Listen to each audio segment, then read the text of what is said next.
देखो वो बादलों के साथ आने वाला है और हर एक आंख उसे देखेगी, वरन जिन्होंने उसे बेधा था वे भी उसे देखेंगे और पृथ्वी के सारे कुल उसके कारण छाती पीटेंगे। धन्य है वो जो इस भविष्यवाणी के वचन को पढ़ता है और जो सुनता है और इसकी लिखी हुई बातों को मानता है, क्योंकि समय निकट है। प्रभु परमेश्वर जो है और जो था और जो आने वाला है, जो सर्वशक्तिमान है, वो कहता है मैं ही अल्फा और ओमेगा, मैं यूहन्ना जो तुम्हारा भाई और यीशु के कलेश और राज्य और धीरज में तुम्हारा सहभागी हूँ। परमेश्वर के वचन और यीशु की गवाही के कारण प्रभु के दिन आत्मा में आ गया और अपने पीछे तुरई का बड़ा शब्द ये कहते सुना, जो कुछ तू देखता है उसे पुस्तक में लिखकर सातों कलीसियाओं को भेज दे। जय मसीह की आप सभी का हार्दिक स्वागत है हमारे YouTube चैनल प्रेमी यीशु एक एम्पायर। आज की इस वीडियो में हम जानेंगे प्रकाशित वाक्य की उस भयानक और महिमा से भरी सच्चाई के विषय में, जहां लिखा है कि यीशु मसीह बादलों के समान आने वाले हैं। बाइबल कहती है, देखो वह बादलों के साथ आता है और हर एक आंख उसे देखेगी। यह कोई कहानी नहीं, यह कोई कल्पना नहीं, बल्कि यह परमेश्वर का जीवित वचन है। सवाल यह है, जब यीशु आएंगे तब तुम और मैं कहाँ होंगे? इस वीडियो को अंत तक जरूर देखिए, क्योंकि यह संदेश आपकी अनंत जिंदगी से जुड़ा हुआ है। यीशु मसीह का प्रकाशित वाक्य। किसका प्रकाशित वाक्य किसने दिया? ये यीशु मसीह ने। किसके द्वारा? यूहन्ना को दिया, जो उसे परमेश्वर ने इसलिए दिया कि अपने दासों को वे बातें जिनका शीघ्र होना अवश्य है दिखाए। और उसने अपने स्वर्गदूत को भेजकर उसके द्वारा अपने दास यूहन्ना को बताया, जिसने परमेश्वर के वचन और यीशु मसीह की गवाही अर्थात जो कुछ उसने देखा था उसकी गवाही दी। धन्य है वो जो इस भविष्यवाणी के वचन को पढ़ता है और जो सुनता है और इसकी लिखी हुई बातों को मानता है, क्योंकि समय निकट है। हालेलुया। किसी पुस्तक के विषय में ये नहीं लिखा गया कि इसको पढ़ने से आप धन्य हो जाओगे, लेकिन एक ही पुस्तक है प्रकाशित वाक्य, जिसको पढ़ने से ही आप धन्य हो जाओ। आगे पढ़ेंगे। यूहन्ना की ओर से आसिया की 7 कलीसियाओं के नाम, जिसकी ओर से जो है, जो था और जो आने वाला है, और उन 7 आत्माओं की ओर से जो उसके सिंहासन के सामने हैं, और यीशु मसीह की ओर से जो विश्वास योग्य साक्षी और मरे हुओं में से जी उठने में वालों में पहलौठा और पृथ्वी के राजाओं का हाकिम है, तुम्हें अनुग्रह और शांति मिलती रहे। वो हमसे प्रेम रखता है और उसने अपने लहू के द्वारा हमें पापों से छुड़ाया है और हमें एक राज्य और अपने पिता परमेश्वर के लिए याजक भी बना दिया। उसी की महिमा और पराक्रम युगानुयुग। देखो वो बादलों के साथ आने वाला है और हर एक आंख उसे देखेगी, वरन जिन्होंने उसे बेधा था वे भी उसे देखेंगे और पृथ्वी के सारे कुल उसके कारण छाती पीटेंगे। प्रभु परमेश्वर जो है और जो था और जो आने वाला है, जो सर्वशक्तिमान है, वो कहता है मैं ही अल्फा और ओमेगा हूँ। मैं यूहन्ना जो तुम्हारा भाई और यीशु के कलेश और राज्य और धीरज में तुम्हारा सहभागी हूँ। परमेश्वर के वचन और यीशु की गवाही के कारण पतमुस नामक टापू में था। मैं प्रभु के दिन आत्मा में आ गया और अपने पीछे तुरई का बड़ा शब्द ये कहते सुना, जो कुछ तू देखता है उसे पुस्तक में लिखकर 7 कलीसियाओं को भेज दे, अर्थात इफुस, स्मिरना, पेर्गमुन, थियुतिरा और सरदीस और फिलाडेल्फिया और लौदीकिया को। तब मैंने उसे जो मुझसे बोल रहा था देखने के लिए अपना मुंह फेरा और पीछे घूमकर मैंने सोने की 7 दीप्तें देखी और उन दीप्तों के बीच में मनुष्य के पुत्र। कौन है मनुष्य का पुत्र? यीशु मसीह के सदृश्य एक पुरुष को देखा, जो पांव तक का वस्त्र पहने था और छाती पर सोने का पटुआ बांधे था। उसका सिर और बाल सफेद ऊन वर्णपाले के समान उज्जवल थे और उसकी आंखें आग के ज्वाला के समान थी। उसके पांव पीतल के समान थे, वे मानो भट्टी में तपाया गया हो, और उसका शब्द बहुत जल के शब्द के समान था। और उसने अपने दाहिने हाथ में 7 तारे लिए हुए थे और उसके मुख से तेज 2धारी तलवार निकलती थी। उसका मुंह ऐसा प्रज्वली था जैसे सूर्य कड़ी धूप के समान चमकता है। मैंने उसे देखा तो उसके पैरों पर मुर्दा सा गिर पड़ा। उसने मुझ पर अपना दाहिना हाथ रखकर कहा, मत डर, मैं प्रथम और अंतिम और जीविता हूँ। मैं मर गया था और अब देख, मैं युगान युग तक जीवित हूँ और मृत्यु और अधोलोक की कुंजियां मेरे पास ही हैं। इसलिए जो बातें तूने देखी हैं और जो बातें हो रही हैं और जो बातें इसके बाद होने वाली हैं, उन सबको लिख ले, अर्थात उस 7 तारों का भेद जिन्हें तूने मेरे दाहिने हाथ में देखा था, और उन 7 सोने की दीप्तों का भेद। वे 7 तारे 7 कलीसियाओं के दूत हैं और वे 7 दीवट 7 कलीसियाएं हैं। बाइबल में प्रकाशित वाक्य के पहले अध्याय में यूहन्ना एक भयानक और महिमामय दर्शन देखता है। वह देखता है कि प्रभु यीशु मसीह के दाहिने हाथ में 7 तारे हैं और उनके बीच में 7 सोने की कलीसियाएं हैं। तब प्रभु स्वयं उस दर्शन का भेद खोलते हैं। प्रकाशित वाक्य 1:20 में लिखा है, जो 7 तारे तूने मेरे दाहिने हाथ में देखे और जो 7 सोने की दीवटें हैं, उनका भेद यह है, वे 7 तारे 7 कलीसियाओं के स्वर्गदूत हैं और वे 7 दीवटें 7 कलीसियाएं हैं। इसका अर्थ यह है कि कलीसिया प्रभु के हाथ में सुरक्षित है और उसके सेवक, पास्टर और अगुवे सीधे प्रभु यीशु की निगरानी में है। यह सिर्फ दर्शन नहीं, यह चेतावनी भी है और सुरक्षा का वचन भी। जिस कलीसिया ने प्रभु की आवाज सुनी वह जीवित रही और जिसने अनसुना किया उसकी दीवट हटा दी गई। आज भी पवित्र आत्मा कलीसिया से कहता है, जिसके कान हो वह सुन ले। हालेलुया। तो ये पहला जो अध्याय था, है ना, पहला अध्याय बाइबल में लिखा है, धरती के ऊपर, आसमान के नीचे मनुष्य जाति को और कोई नाम नहीं दिया गया जिसके द्वारा इंसान मुक्ति पा सके, पापों की क्षमा पा सके, स्वर्ग पा सके। एक ही नाम है, प्रभु यीशु मसीह। और यहाँ पर हम देखते हैं परमेश्वर ने यूहन्ना को कहा कि तू जो कुछ देखता है, जो कुछ मैं तुझे दिखाने जा रहा हूं, उसको लिख के कलीसिया को दे दे, ताकि कलीसिया भी आने वाली बातों से अनजान। पर देखते हैं परमेश्वर के द्वारा जो भी भविष्यवाणियां करी गई थी वो सारी, उसमें से 70% से ज्यादा पूरी हो चुकी है। अब यीशु मसीह के आने की भविष्यवाणी उत्पत्ति से लेकर मलाकी तक की गई थी कि परमेश्वर का पुत्र आएगा, कुंवारी से पैदा होगा, है ना, क्रूस पे चढ़ाया जाएगा, उसके कोड़े मारे जाएंगे। भजन संहिता में लिखा है कि उसके वस्त्रों पे लोग चिट्ठी डालेंगे।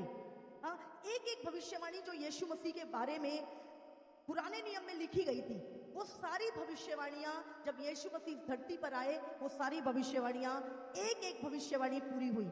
वो गधी के बच्चे पर बैठेगा, यरूशलेम में उसकी जय जयकार होगी, है ना। एक एक चीज, जो कुछ भी उसके विषय में लिखा गया, वो सब कुछ यीशु मसीह के पैदा होने के बाद वो पूरा हुआ। उसके बाद जब प्रभु यीशु मसीह धरती पर थे तो चेलों ने कुछ पूछा। उन्होंने कहा, प्रभु तेरे आने का और जगत के अंत का चिन्ह क्या होगा? मैं धन्यवाद करती हूँ कई बार चेलों का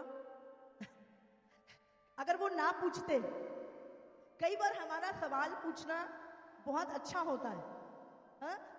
क्योंकि बहुतों के अंदर क्या होता है, कुछ चीजों को जानने की क्यूरियोसिटी तो होती है पर वो पूछते नहीं है, समझ रहे? तो यहाँ पर जो चेले थे वो हमेशा उत्साहित रहते थे, कुछ ना कुछ पूछते रहते थे। मैं सोचती हूँ अगर वो ना पूछते तो मत्ती 24 ना लिखा जाता, तो मरकुस 21, लूका 21 ना लिखा जाता। बहुत सारी चीजें थी। जब उन्होंने ये पूछा तो प्रभु को उनको उत्तर देना पड़ा, और वो बातें जो प्रभु ने बताई वो आप और मैं आज उसके कारण आशीषित है।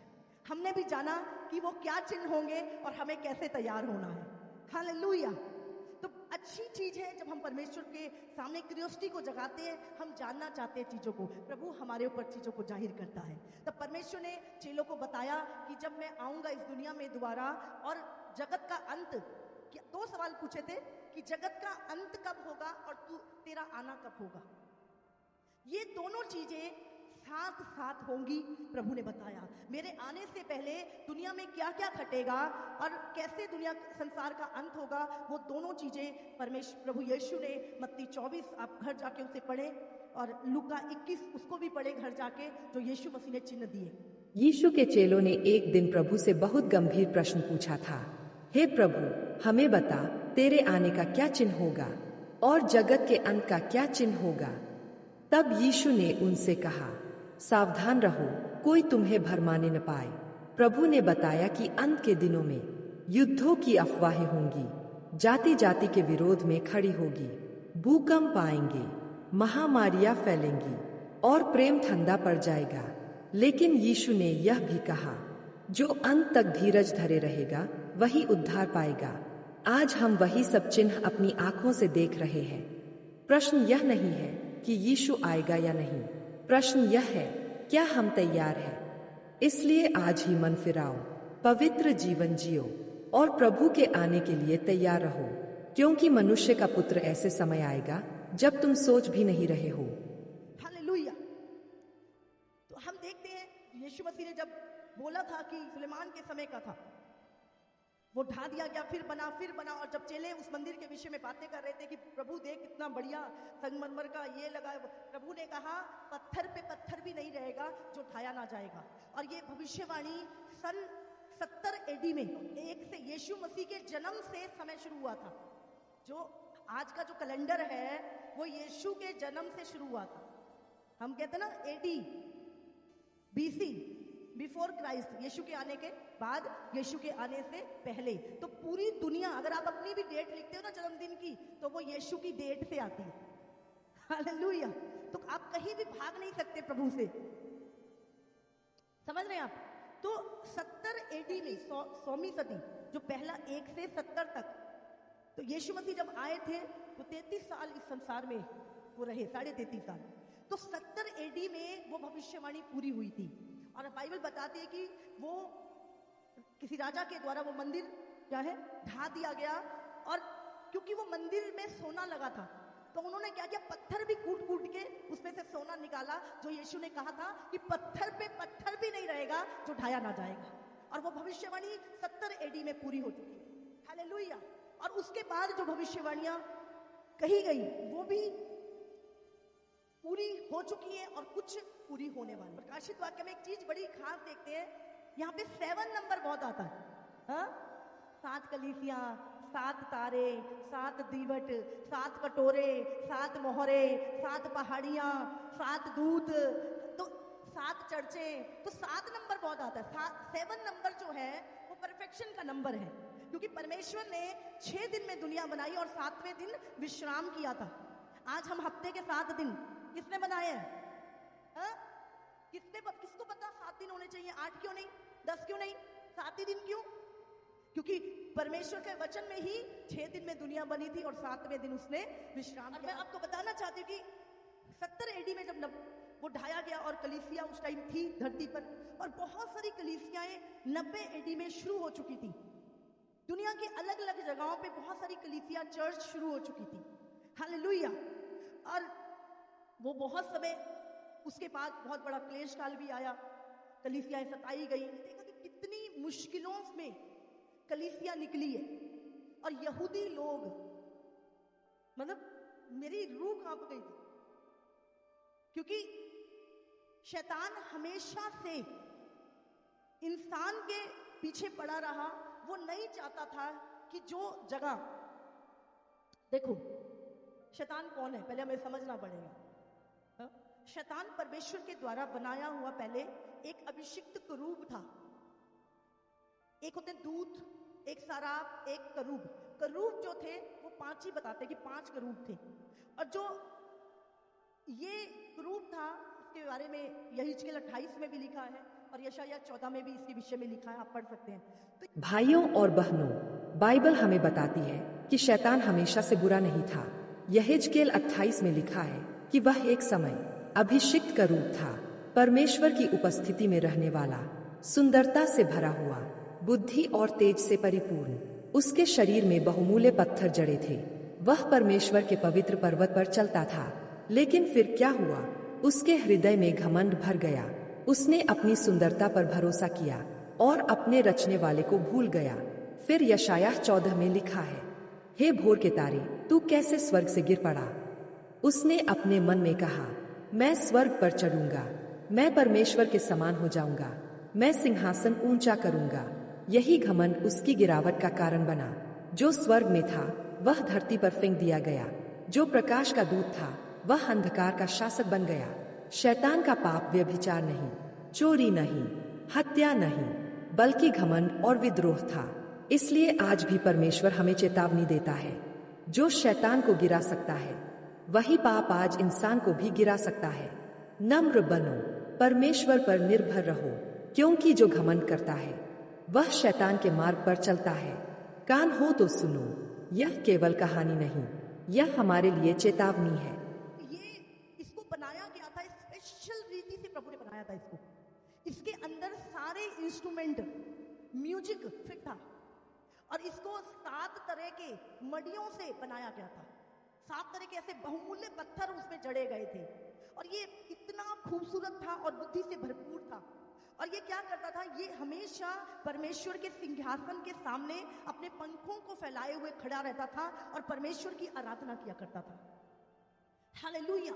और ये क्या करता था, लीड करता था उस आराधना को और इसके पीछे करोड़ों दूत परमेश्वर की आराधना करते थे। हालेलुया। और जब ये इतना खूबसूरत था, इतना बुद्धिमान और कहते परमेश्वर की जो महिमा थी इसके द्वारा फैलाई जाती थी।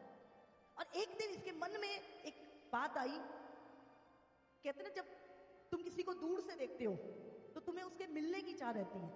जब तुम उस व्यक्ति के करीब चले जाते हो फिर तुम चाहते हो कि तुम उसकी तरह बन जाओ।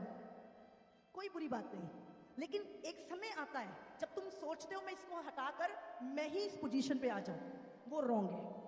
हालेलुया। तो इस दूत के मन में ये ख्याल आया कि क्यों ना ये सिंहासन, प्रभु तो करता ही क्या है, सारा स्वर्ग तो मैं मेंटेन कर रहा हूं, सारे स्वर्ग की तो देखरेख मैं कर रहा हूं, सारे दूत तो मेरा कहना मानते हैं, क्यों ना ये सिंहासन मेरा हो जाए। उसके मन में ये ख्याल ही आया था। और जो परमेश्वर वो सर्वशक्तिमान परमेश्वर है, उसने सब कुछ बनाया है। और जब परमेश्वर उसने कहते ना प्रभु एकदम से क्रोध नहीं करता। उसके बाद उसने क्या किया, वो विचार के ऊपर काम करना शुरू कर दिया और उसने बहुत सारे जो दूत थे स्वर्ग के उनको भरमा दिया। कैसे भरमाया, कहते स्वर्ग में भी वो लेन देन करता था। क्या लेन देन था वो प्रभु की, अभी देखो। अब मैं एक पेन लेके मैं जाके एक व्यक्ति को, है ना, मैं बोलूं कि परमेश्वर ने तुम्हारे लिए बहुत अच्छा गिफ्ट भेजा है, तो ये व्यक्ति क्या करेगा, प्रभु की धन्यवाद करेगा, प्रभु की महिमा करेगा, है ना, और परमेश्वर की वर्शिप करेगा और दिल से रोएगा कि प्रभु मेरा कितना ध्यान रखता है, बोलेगा कि नहीं। तो ये क्या है, अब लूसीफर ने वो क्या करता था, वो प्रभु का मैसेज लोगों को, दूतों को दिया करता था, वो काम करता था। लेन देन ये था कि वो परमेश्वर की महिमा फिर ये बताता था कि पिता, मैंने उसको बताया जब पिता आपका कितना ध्यान रखता है, और वो बहुत खुश हुआ और आपकी स्तुति की और आपका धन्यवाद किया और आपको महिमा दी, तो वो महिमा लाके क्या करता था, पिता के चरणों में डाल देता था। समझ रहे हैं आप, वो धन्यवाद